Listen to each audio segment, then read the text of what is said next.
A liturgia de hoje nos leva a meditar sobre o sentido da transfiguração do Senhor e da nossa própria transfiguração. É surpreendente, podemos dizer assim, amados, que neste tempo quaresmal, de tanta sobriedade, a nossa igreja nos coloque diante dos olhos Jesus transfigurado. Não seria mais adequado este texto se fosse no domingo da Páscoa? Cabe tanta glória, tanta luz, tanto esplendor neste tempo de oração e penitência, de esmola, de combate espiritual. Mas não duvidemos, a igreja tem seus motivos para colocar esse texto hoje da transfiguração do Senhor. Motivos sábios, motivos de mãe que educa com carinho, primeiramente, a glória de Jesus no Tabor, o antegozo da sua ressurreição. E tudo isto é para nos animar, para nos alertar neste caminho quaresmal, que o sofrimento, que a paixão, que a morte não é o fim. Ao nos falar da oração, da penitência, da esmola, ao nos exortar ao combate aos vícios e à leitura espiritual, a igreja hoje nos faz transfigurar, nos faz contemplar, para melhor dizer, Jesus transfigurado, e nos revela o objetivo desta batalha da quaresma. O objetivo é encontrar o Cristo, encontrar Jesus na nossa vida, no nosso dia a dia, cheio de glória, e com Ele sermos glorificados. Olhai o Tabor, irmãos, e vereis o que o Senhor preparou para nós. Pensai neste momento, a penitência não terá um sentido, as mortificações deste tempo serão feitas com alegria. A penitência terá um sentido e as motivações terão efeitos, muita alegria. Diz o Evangelho hoje, diz que diante dos apóstolos Jesus transfigurou-se. Suas roupas ficaram brilhantes, tão brancas como nenhuma lavadeira sobre a terra poderia alvejar.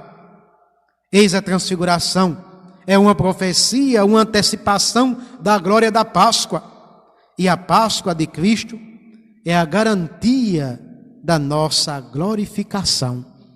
A ressurreição de Jesus, a transfiguração de Jesus é uma garantia também para nossa. Passando pelas tribulações, nós também iremos ressuscitar. Porque Cristo morreu e ressuscitou, nós também, mortos com Ele, seremos daquela multidão vestida de branco, de que falou Apocalipse capítulo 7. Então, ânimo.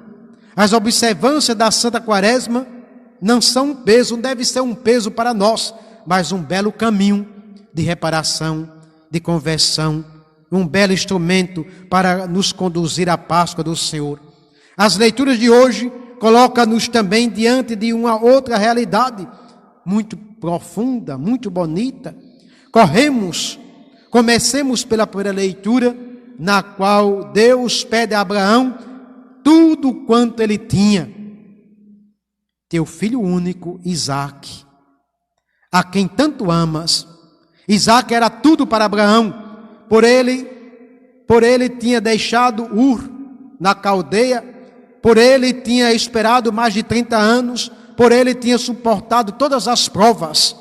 E agora, já idoso, sem nenhuma possibilidade de ter mais filho, agora que o menino já estava crescidinho, Abraão passava o poder e descansar.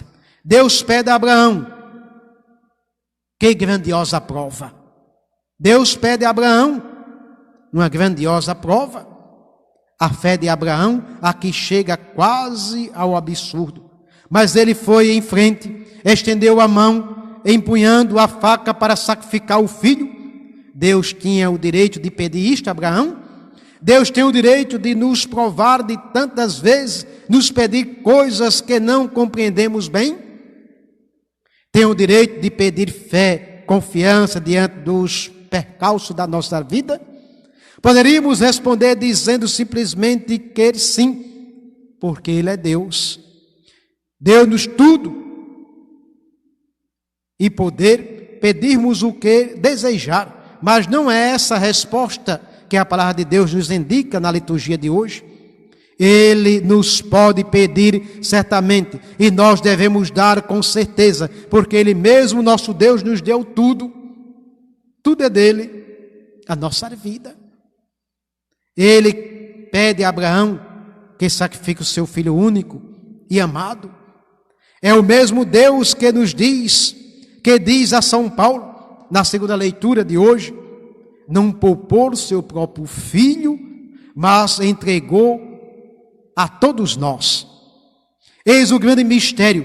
Deus, no seu amor por nós, primeiro pelo povo de Israel, descendência de Abraão, e depois por toda a humanidade, com a qual Ele deseja formar um povo novo, que é a igreja. Deus, no seu amor por nós, entregou-se à morte. Entregou à morte o seu Filho único, o amado, justo, santo, aquele no qual Ele coloca todo o seu bem-querer, assim como nós escutamos no dia do seu batismo. Não é assim que Ele nos apresenta hoje, no Monte Tabor? Este é o meu Filho amado, escutai o que Ele diz. É este Filho que será entregue à morte. O Evangelho de Lucas nos diz o seguinte, que precisamente nesta ocasião, Jesus transfigurado falava com Moisés, falava com Elias, sobre a sua partida, isto é, sobre sua morte, que iria consumar em Jerusalém. O Evangelho de São Marcos, que escutamos, o próprio Jesus, ao descer da montanha, ordenou que não contasse a ninguém o que tinham visto, até que o Filho do Homem tivesse ressuscitado dos mortos. Compreendei, sobre o monte, com o transfigurado, envolto em glória, pairava a sombra da paixão, da morte do Filho amado, único, que Deus de Abraão entregará por nós até o fim. O filho de Abraão, Isaque, Deus poupou no último momento, não poupará, contudo, o seu próprio filho.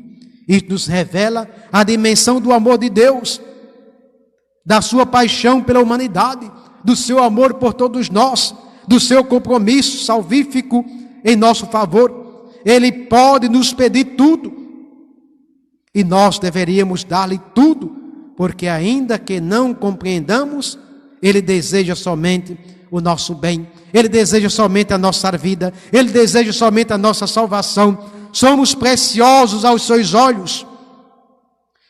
Diz o apóstolo Paulo hoje, se Deus é por nós, quem será contra nós?